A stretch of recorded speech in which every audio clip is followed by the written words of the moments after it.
नमस्कार दोस्तों, मैं हूं आपके साथ मुक्ता सक्सेना और आप देख रहे हैं आपका अपना YouTube चैनल टाइमलेस पैशन। दोस्तों, आज मैं आपको इस वीडियो में उत्तराखंड राज्य में स्थित प्रसिद्ध मंदिर गोलू देवता के मंदिर के बारे में बताने वाली हूं। गोलू देवता को न्याय का देवता कहा जाता है।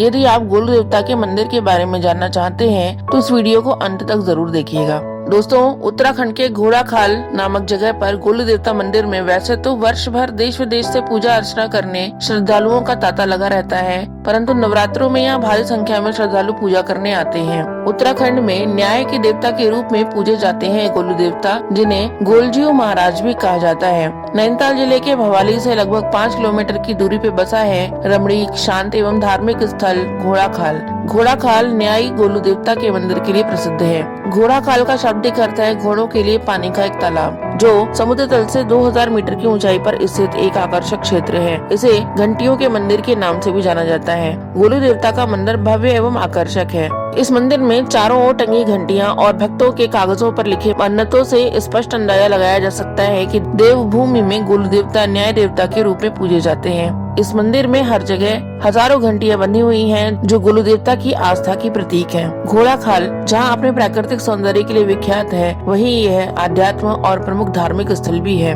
घोड़ाखाल मंदिर के गोलू देवता की कहानी इस प्रकार है। किंवदंतियों के अनुसार गोलू देवता की उत्पत्ति कत्यूरी वंश के राजा झल्लाराय से मानी जाती है, जिनकी तत्कालीन राज्य की राजधानी धूमाकोट चंपावत थी। राजा झालराय की 7 रानियां होने पर भी वह निसंतान थे। संतान प्राप्ति की आस में राजा द्वारा काशी के सिद्ध बाबा से भैरव यज्ञ करवाया गया और उसी रात उन्हें सपने में गौर भैरव ने दर्शन दिए और कहा, राजन, आप 8वां विवाह करो, मैं उसी रानी के गर्भ से आपके पुत्र के रूप में जन्म लूंगा। राजा ने 8वां विवाह कालिंका से रचाया और जल्द ही रानी गर्भवती हो गयी। गर्भवती होने के कारण 7 रानियों में ईर्ष्या उत्पन्न हो गयी। रानियों ने षड्यंत्र रचकर कालिंका को यह बात बताई कि ग्रहों के प्रकोप से बचने के लिए माता से पैदा होने वाले शिशु की सूरत 7 दिनों तक नहीं देखनी होगी और प्रसव के दिन 7 रानियों ने नवजात शिशु की जगह सिलबट्टा रख दिया। 7 रानियों ने कालिंका को बताया कि उसने सिलबट्टे को जन्म दिया है। उसके बाद 7 रानियां मिलकर कालिंका के पुत्र को मारने की साजिश रचने लगी। सर्वप्रथम 7 रानियों ने मिलकर रानी कालिंका के पुत्र के लिए योजना बनाई कि उस बालक को गौशाला में फेंक दिया जाए और वो बालक जानवरों के पैरों तले कुचलकर मर जाएगा। 7 रानियां उस बालक को गौशाला में फेंक कर चली जाती हैं। थोड़े समय बाद जब रानियां गौशाला में देखने आती हैं तो वो पाती हैं कि गाय घुटने टेक कर शिशु के मुंह में अपना थन डाले हुए दूध पिला रही है। बहुत कोशिश करने पर भी वह बालक नहीं मरता। तब रानियां उस बालक को संदूक में डालकर काली नदी में फेंक देती हैं, मगर ईश्वर के चमत्कार से संदूक तैरता हुआ गौरी घाट तक पहुंच जाता है।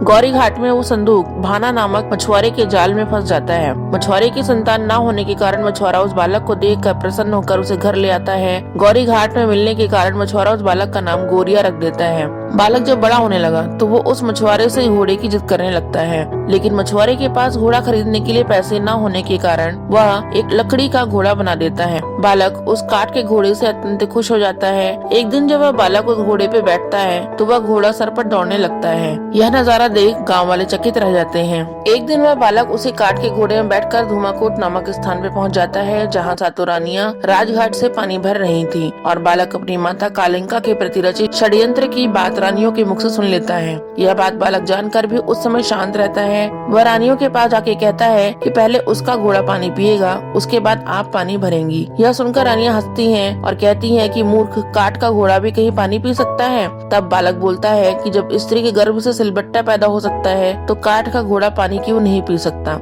यह सुनकर 7 रानियां घबरा जाती हैं और राजा से उस बालक के बारे में शिकायत कर देती हैं। तब राजा ने उस बालक को बुलाकर सच्चाई जाननी चाहिए। तब बालक ने 7 रानियों द्वारा उनकी माता कालिंका के साथ रचे गए षड्यंत्र की कहानी सुनाई। कहानी सुनने के बाद राजा उस बालक से अपने पुत्र होने का प्रमाण मांगता है। इस पर बालक गोरिया कहते हैं, यदि मैं माता कालिंका का पुत्र हूँ तो इसी पल मेरी माता के वक्ष से दूध की धारा निकलकर मेरे मुंह में चली जाएगी। और ऐसा ही हुआ। राजा ने बालक को गले लगा लिया और राजपाट सौंप दिया। इसके बाद वह बालक राजा बनकर जगह जगह न्याय सभाएं लगाकर प्रजा को न्याय दिलवाते रहे। न्याय के देवता के रूप में प्रसिद्धि प्राप्त करने के बाद वह अंतर्ध्यान हो गए।